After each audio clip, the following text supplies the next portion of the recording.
This episode is powered by M-Powder. Mother Nature and modern science combine to create supplements that nourish your unique biochemistry.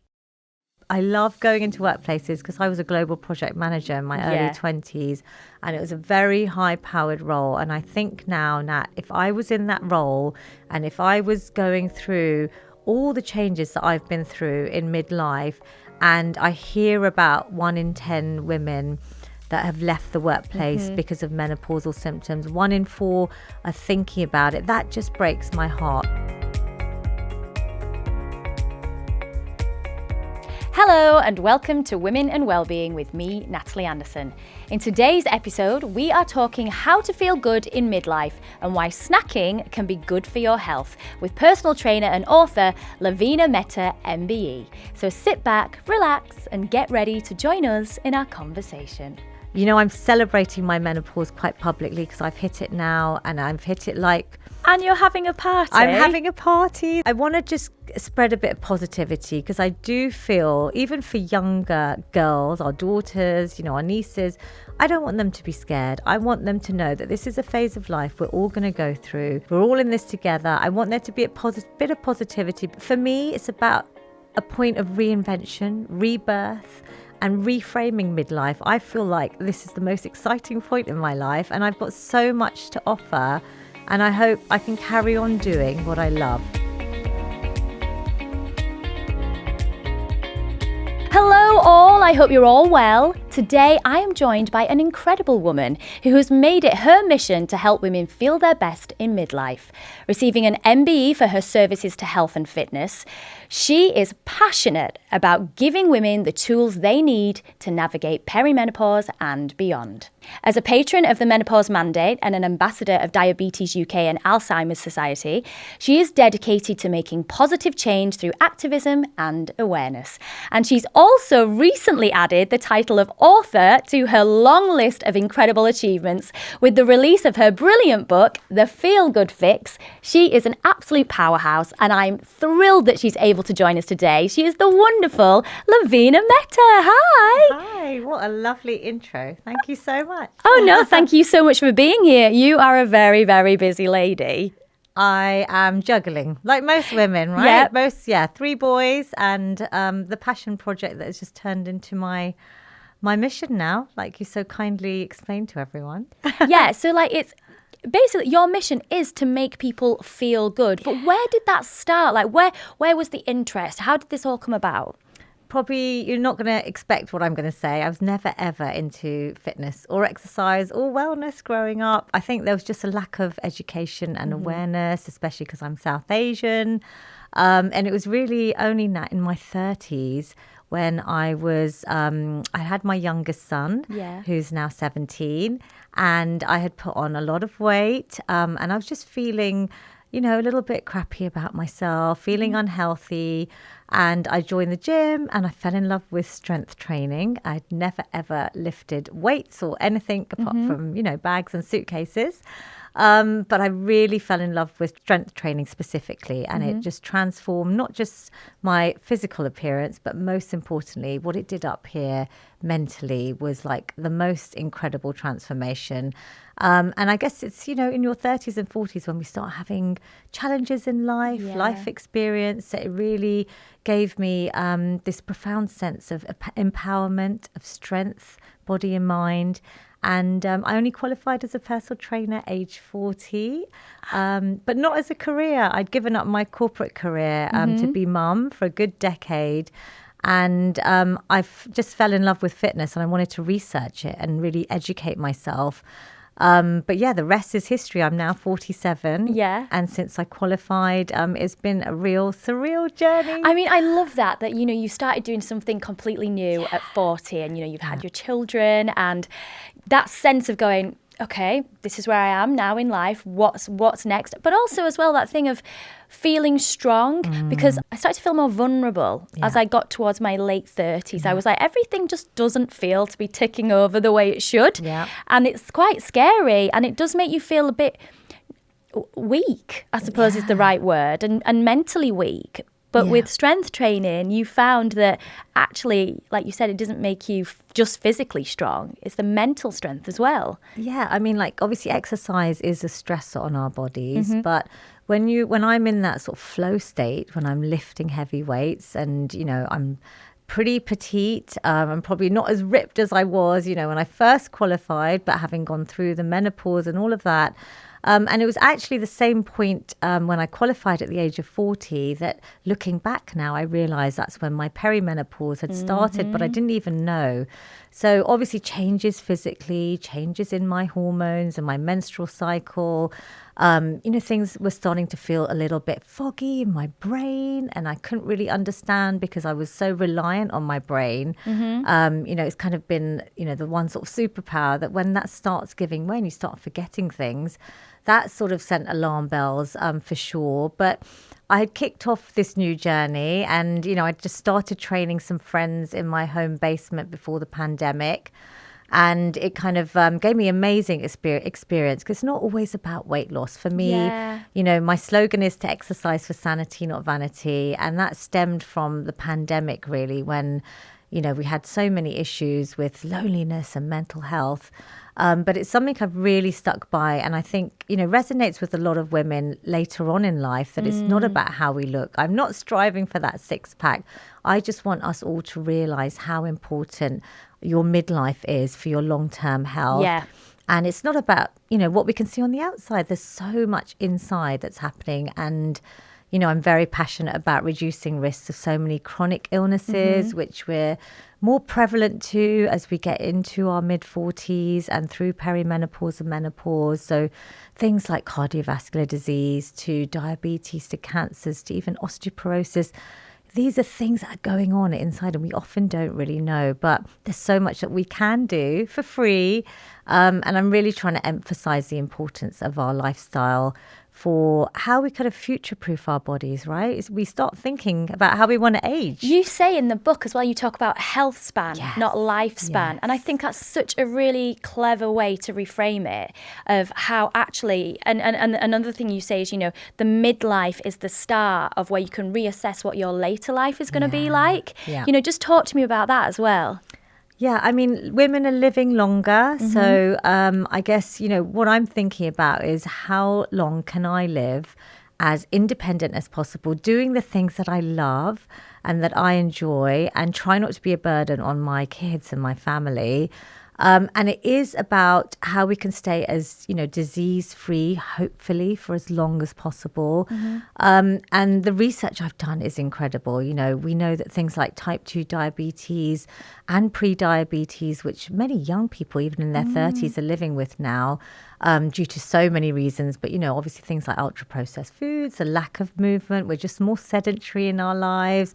Where people are working from home, the average is like, I think, 10 hours a day if you're working in the UK, because working from home has given us great options and flexible patterns, but we are pretty much stuck at our desks and technology, right? Just phones, laptops, and it really TV. does kind of start to play on you. Like I know that when I'm not filming or anything and I'm kind of writing or I'm, putting stuff together and I'm sitting there, I find myself by the end of the day feeling really like agitated almost. And funnily enough, I see it with my son as well. If he's had like some screen time, he's a bit like that energy and it's kind of releasing it, isn't it? It is. This is where, are we going to get onto exercise snacking? Of Course. Yeah, that's leading me nicely to exercise perfectly. snacking. I mean, it is a phrase that that's how I came across you really, was on Instagram. And I was like, exercise snacking, what is this?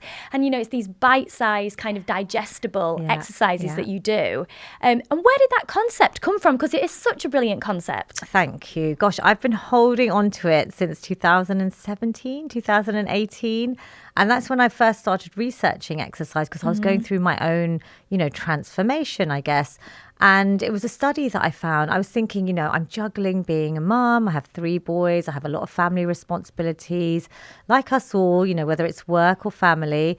And I just came across this study and I was amazed. It literally was showing me that small, little bite-sized amounts, like you've said, but even as short as a few seconds of something higher intensity, so like 4 seconds of star jumps was in one of the studies, to maybe a minute of squats, or I call them sit-and stands, like literally to make it less daunting.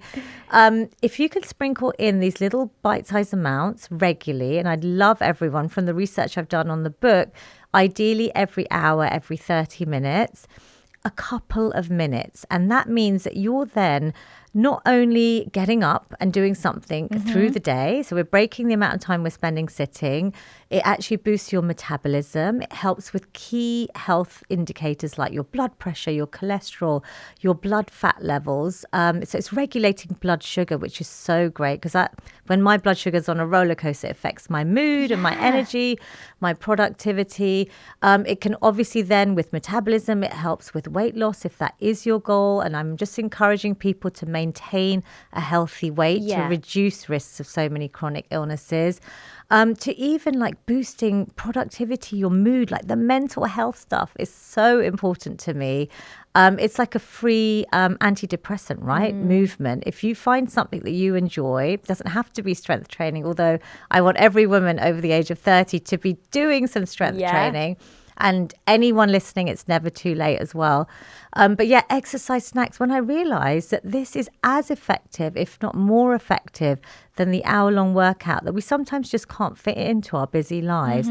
I just thought this is a game changer. So I found it. I started doing this advent calendar when I first opened up Instagram I just picked a random name, Feel Good with Lavina, because my mum was a writer. Yeah. And her last cookery book is Feel Good with Food. Oh, that's wonderful. I know. And it was a book that we self-published and I typed when I was pregnant with her.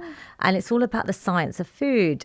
So she's gone really into that side, which really opened my eyes to the power of our nutrition, right? And what we actually put into our bodies. We are literally what we eat, and the power of food. So that was like helping me on that sort of wellness journey of mine. But yeah, I opened up the Instagram account, and then in December 2019, I just decided to do something really random. I did an advent calendar and I did a little snack at the most craziest places, like in Waitrose. I was at the till point and one of my sons was like watching me with, like wine. Well, I didn't use wine. I used olive oil bottles. What else you said? Yeah, olive oil bottles and tin cans, at the till point. Yeah. And I was doing my little bicep curls, standing on one leg, little squat and press. And then I did star jumps. I just did random snacks every day. And Sky News found it. And they literally were like, we want you in on Christmas Day in 2019, before the pandemic. We love your exercise snacking. And that was like the turning point, because when I went on there and I realized that actually people are interested and this could help people, because my real passion is, I get the most rewarding, the most rewarding part of my work really is when I can give back. And when I see just one person a day, if I can help one person a day, just make a little change to improve their future health, that's like the biggest, sign of achievement for me personally. But yeah, Sky News loved it. And then it just sort of took off. But it wasn't really, I think, until this year, which is why I was like to Penguin, my publishers, I want to get the book out within a year. And everyone was saying to me, you need 2 years to get the book out. I was like, no. I really feel like the world is ready now for exercise snacking. And it came out at the right time. And you've probably seen now that actually people are embracing the concept. I think it's wonderful. And when I first heard about it, I've really taken to heart what you talk about. And this is way back when. I'm talking like when I very first kind of found you, and there's a beautiful community between quite a few of us on Instagram, that are in this space.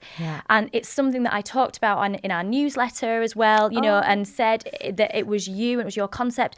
I do it like when I get up in the morning, even if it's like 10 press-ups or just I try and fit these little things in, because over a long period of time that really adds up. But equally what you were saying before about just the mental side of it, I can feel now that I'm this age as well, and you were talking about before about blood sugars, I can feel when my anxiety is really starting to kind of peak, and I'm like, is this actually anxiety? Is it my blood sugars? What is going on? Because I was all right earlier in the day, and it's people like you that really educated me and like helped me, which means I can then pass that on to our audience. That means and the you know, world. I was like, there's 80 plus. I mean, Yeah. I'm just going to show this book again. I will show you it a lot more during this, but there's 80 plus exercise snacks in this book, isn't there? I mean, how did you decide like what and where to put them? So I love the fact, thank you first, that support means the world, and just you helping me sort of spread this sort of amazing knowledge, you know, that it's all science backed, which is what I love. There's snacks as short as a minute to 10 minutes, you've probably seen. Yeah. There's little QR codes to the videos, because I want people, especially with strength training, to be doing things with good form and technique.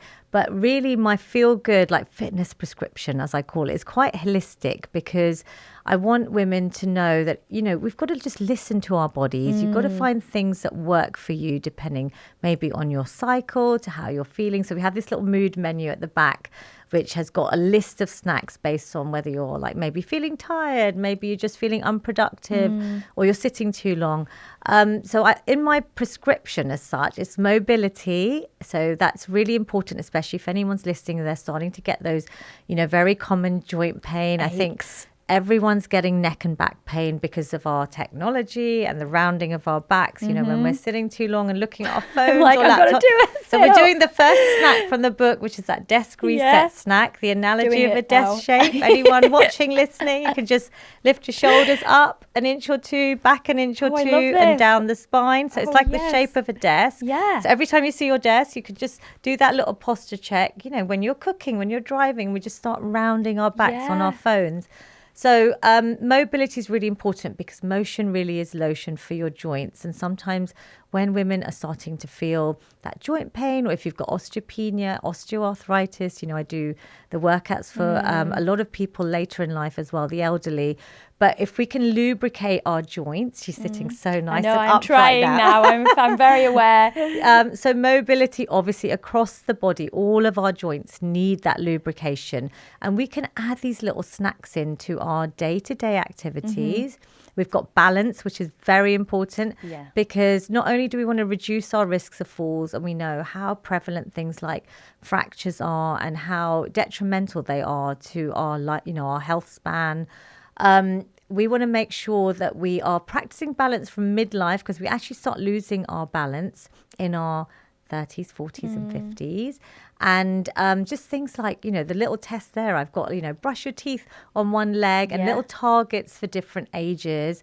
You've got the support, you know, just a 10-second balance. It sounds really easy, but if you can balance for 10 seconds, it's a great indicator of your longevity. And if you want me to quote the study, which is quite morbid, but I put it in the book just to open people's eyes, because if you can't balance on one leg for 10 seconds, there's a study that shows you're twice as likely to die from a premature death in the next decade. Oh, gosh. So, I mean, I know it's alarming, but I have to get some of these messages out there. Where I just want people to do a simple, you know, like I'm in like coffee shop lines, on the platform at trains, sneakily, you know, if you're wearing a nice long dress like you are, no one would even know, but I'm on balancing on one leg, just because I want to future-proof my body, but I know how important it is.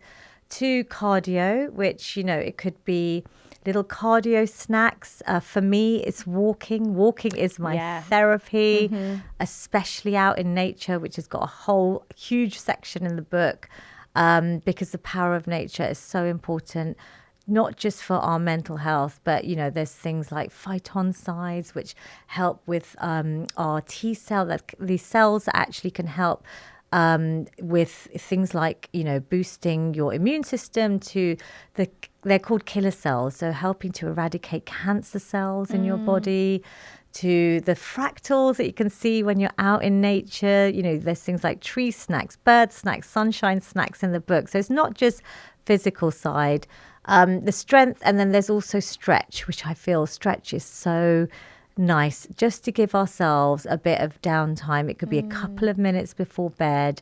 You know, I love little movements from yoga, or like simple stretches you could do standing or seated. But it's a moment of self-care where you just tie into your breath. And you'll have noticed, probably, I have breath snacks, you know, in the book. breath is so powerful, because especially you touched on anxiety, and that was one of my perimenopause symptoms, something that I had never ever experienced before. And it was like bang on when I started being public facing, and I was doing like 3 or 4 lives a day sometimes in the pandemic. Yeah. And I just thought, oh, I'm doing something new, out of my comfort zone. But why am I getting anxiety to the point where I told my husband, I need a chest scan. I'm not going to fly anywhere because there's something wrong. There's this tightness. And I wasn't sure if it was COVID symptoms that were kind of, long COVID, because I had COVID quite badly in the pandemic. But now I look back, and the amount of women that say anxiety is a very common perimenopause symptom, but there's a lot we can do just through the power of our breath. It's knowing, when I've read the studies around how we can reset our nervous system from that fight or flight, that panic state, to your calming, relaxing, parasympathetic mode just in a minute, Nat. So if you just, there's a few different tools in there that you can practice, but even if you just breathe in for 4 and make your exhale longer than your inhale, and you could do breath snacks, in the office. Like, I go into workplaces and I explain to people, especially women, right? We don't want them leaving our workforce, but we know how menopause can affect so many women in the workplace. But having little tools that you can do in the bathroom at work, or on the train to work, or in the car if you're stuck in traffic, having these little free science-backed tools is what I want women to be equipped with, just so that we can sort of navigate our symptoms, but also just find what works for you, right? Yeah, because I think, everything that you're saying, we are navigating in a very different world to, our parents. This world that we're in now is asking so much of us. Yeah. And that's why, we're so overwhelmed. We're juggling so much. You said, people are living longer, and the jobs are getting more intense, and it's getting quicker. And trying to deal with all of that, people say, oh, well, women have always had perimenopause, and they've always had menopause. And, we didn't hear so much about it then, but it's but our lifestyles are so vastly different. They are. We need to give ourselves grace sometimes to say, that was then, but they didn't have 24-hour jobs almost. There wasn't the traffic, there wasn't the pollution, there wasn't all these other external factors that are impacting us. Which is why I think your approach to everything feels so kind. It's That's kind key. Because when you look at other, concepts out there, it can feel tough, and you're already depleted. So if you're already depleted mentally, it can feel like such a huge thing to try and embark on. Yeah. But this feels like it's done with kindness. 100%. I always say, as women especially, we've got to be kind to ourselves. I feel like we're always giving, right? We're always trying to look after everyone else. Especially in my community, South Asian communities, I feel like there's even more. I used to live in a joint family, so I've kind of been there, and I know how there's a lot of demands on any woman anywhere. But, when I relate to my community, which is still, all the stuff around women's health is still a taboo. Yeah, it's quite shrouded still. I was actually at the gym this morning, and this woman came up to me in tears, and she just said to me, I just want to stop you. And I was quite taken aback. She said, I just want to thank you. She was a South Asian woman. And she just said to me that you have been so brave talking about your symptoms and what you've been through, but we all really relate, and we're just too scared to talk about it because, it's just not talked about. There's such a taboo, and it meant so much. I literally hugged her, and I was like, thank you so much, because just her giving me that feedback makes me feel fueled again to keep going. And just, if I can just help one person, because when I came out and declared on Instagram in tears that I'd realised I was in perimenopause in May 22, after watching the Channel 4 documentary and seeing the changes in the brain. And what really brought me to tears was, I was talking about brain fog, but when you see the changes in the brain of women going through the menopause, and then the fact that my grandmother had Alzheimer's, and I had, been worrying almost, am I getting early onset dementia? Is it in my family? Am I going to get it? Now I'm an ambassador for Alzheimer's Society and Diabetes UK, Wellbeing of Women. I'm trying to get these messages out there that there's so much we can do with the power of lifestyle changes to help us reduce our risks of things like dementia and Alzheimer's. Just exercising regularly alone can reduce your risk by up to 30 to 40%. And, you know, those messages are probably kind of lost because we have so much info out there, right? It can be confusing. Yeah. But what you touched on was really important about it being less daunting, because I feel like this is not a plan. This is like a way of life. I want it to be sustainable. So, you know, just by getting up and you're saying, I do my 10 press ups, I do my balancing on one leg. So I've done my balance snack. When the coffee's, you know, when I'm making a coffee, everyone knows I do like 10 star jumps. The kids see it, the dog sees it. He's just like, whatever, she's doing her thing. I do 10 squats. I might do 10 press ups. I might just do a little bit of shadow boxing. I just do something. Oh, I do that as well. I love that. It's so good fun. Best stress reliever, right? Just grab some tin cans in the kitchen and just have a little box. With the Rocky music on in your head. Like. I love it. And imagining whoever it is that's annoyed you, don't want to know. You. Exactly. Have a little freestyle box to like a little 5-minute walk. If you can just get out in your garden or round the block, if you can just switch away from our devices and our phones and give yourself a little bit of a headspace, a little bit of break, ideally, you know, in some natural sunlight, which will help your sleep at night. It will help, you know, your circadian rhythm, the nature that I've touched on. It's like how we can stack these snacks onto our existing lifestyles. And then it becomes less daunting. It just becomes automatic, right? Yeah. I do a lot of this stuff now without thinking. I'm like living and breathing. But even things like that, you know, I've got a section on the exercise stacking. I've called them mind snacks for the mental health. And then I've got the feel good for life, which means it's not just movement. It has to be alongside, you know, how we can nourish our bodies, not deprive them through nutrition. Focusing on our sleep, because when we know I had such bad sleep, you know, just being a mum, I thought the sleep's gone out the window. But then when perimenopause hit, I was like, oh my God. It's like having a newborn all over again. You don't know what's happening. It's like torture. It's a form of torture when you can't sleep. And that obviously affects your motivation to exercise. It affects what we're eating, you know, it just affects your mood, your energy levels. So a focus on how we can help ourselves kindly. You know, I've got a nap snack in there, being kind. Like if you can't get your quality sleep at night, sometimes, you know, if you're able to just even have a little power nap, if you time it right, not too late in the day, before 3 o'clock, like all the science is in the book, just like 10 to 20 minutes, finding that sweet spot. And I never thought I would like napping, but some days I just do that. And it just gives me that extra boost. It's like a cup of coffee, but it just gives me so much energy. But yeah, it's also stress management, obviously we've touched on, but gratitude, journaling, like things that are there's so much incredible science behind some of these things. You know, when I started like journaling in the pandemic, it was so therapeutic. It was like when I was a teenager and writing my little diaries. But there's science showing us how amazing this is for us, just to write away our worries, right? Yeah, well, it's funny you say that. My son is coming up to 13 and I'm definitely in this perimenopausal phase. And I'm like, this is like, we're going through the same thing at the same time. And it basically is the same. It's, you know, one's going one way and one's going the other way.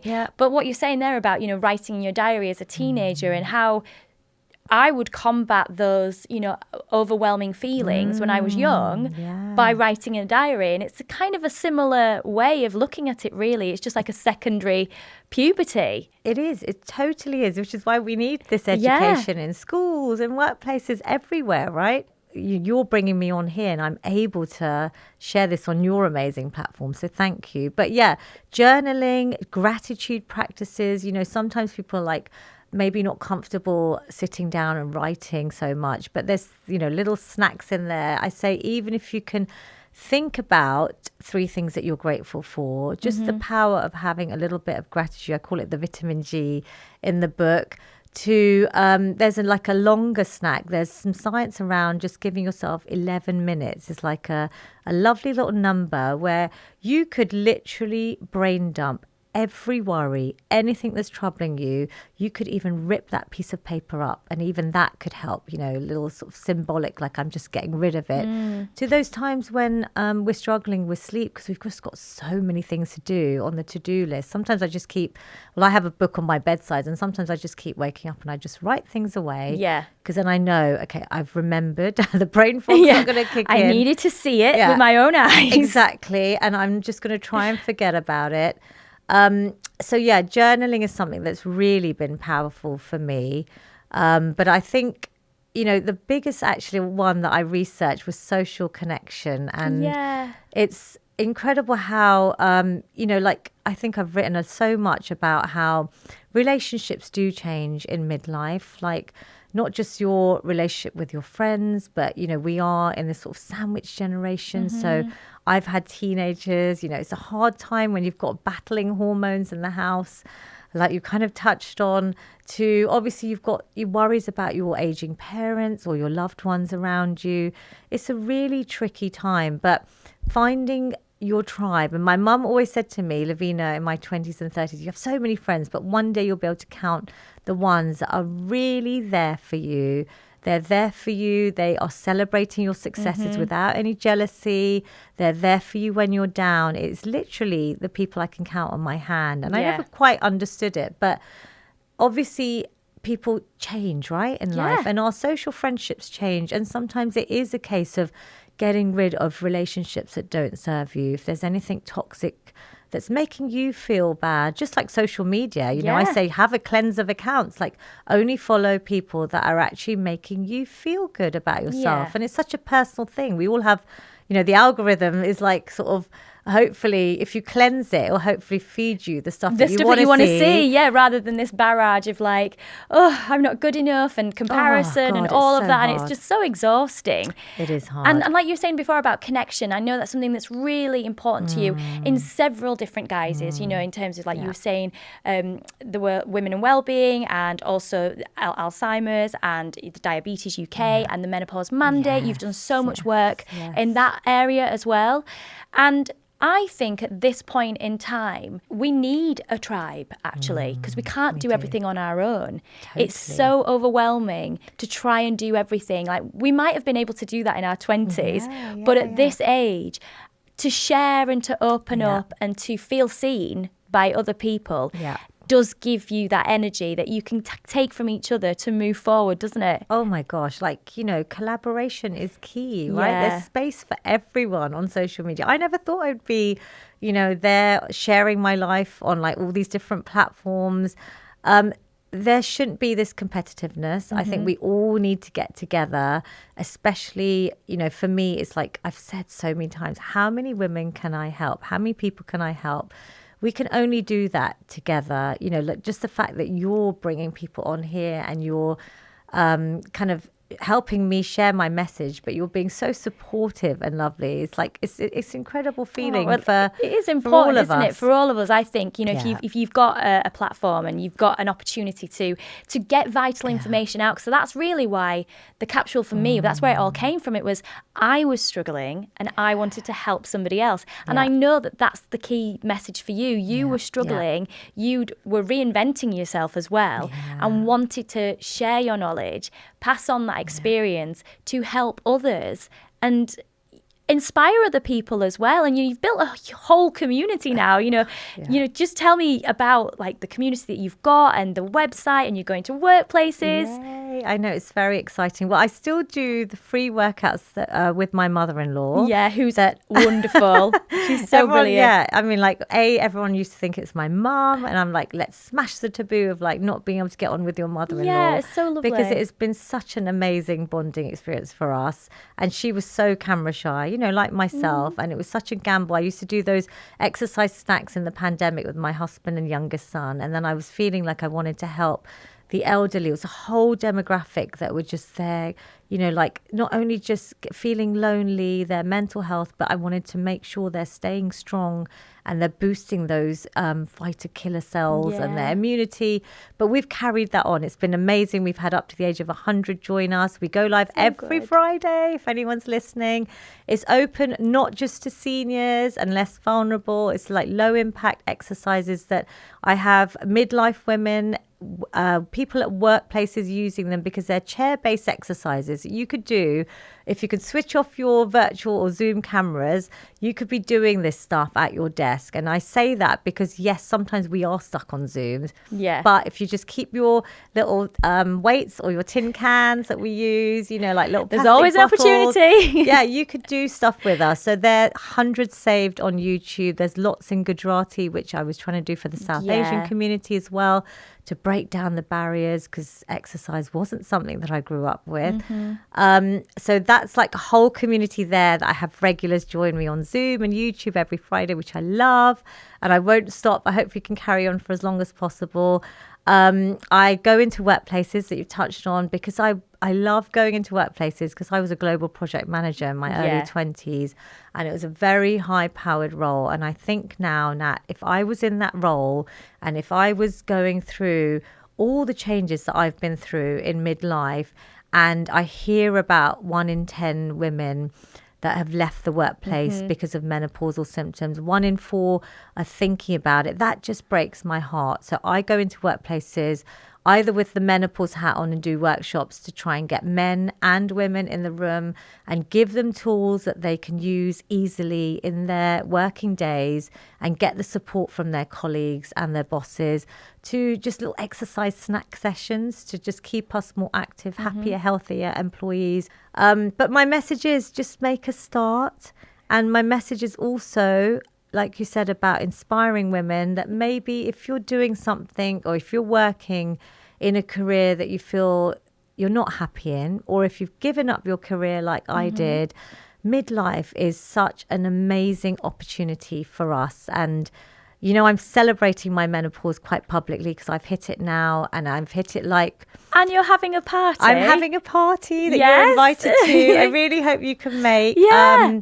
It's a first of its kind menopause party. I love the idea of this. I want to just spread a bit of positivity because I do feel, even for younger girls, our daughters, you know, our nieces, I don't want them to be scared. I want them to know that this is a phase of life we're all going to go through, that you can have a toolkit that is going to help you get through it, just like every other woman. We're all in this together. I want there to be a bit of positivity because... You know, I always point out that 1 in 4 women won't have any symptoms. You know, that's lovely to hear. But I feel like it gets lost in all the noise out there, especially because there's a lot of negativity around. And there's so many women that have suffered through the perimenopause, like myself. But I am hopefully at this point where I've hit it at the age of 46, which is in line with South Asian women going through it 5 or 6 years earlier than the average white female, which is something I really like to point out.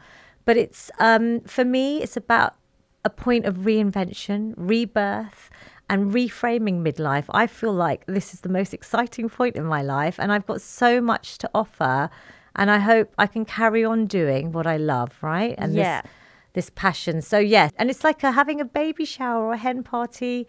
I want it just to be a celebration of amazing midlife women together, to show that we're not aging, we're not frail, we're not all stuck at home. We're all doing things that we're really enjoying. We're in this life. new phase, and it's energizing and it's exciting, and actually it's about us leaving behind some of the negativity that we've experienced and moving forward. And you can just see how passionate you are about helping people and how much love you've put into this book as well. And, you know, it's very deserving that you have an MBE for, you know, your services to health and fitness. So, you know, again, congratulations on that. I know it was a few years ago, but still, for you to have that, I can completely understand why. The passion is so there, and you are helping so many women, so many other people as well, so many men as well.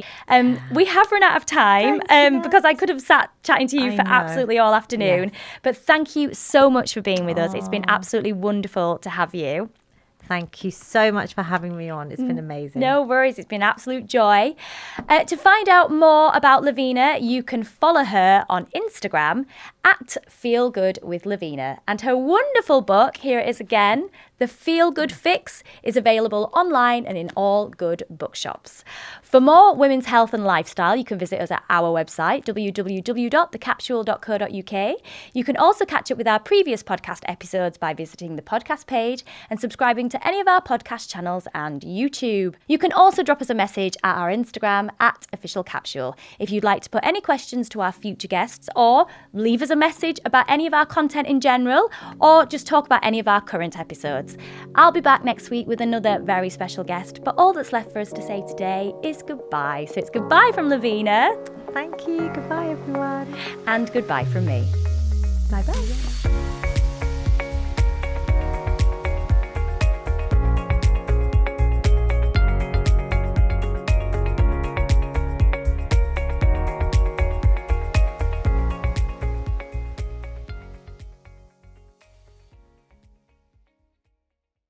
This episode was brought to you by M-Powder.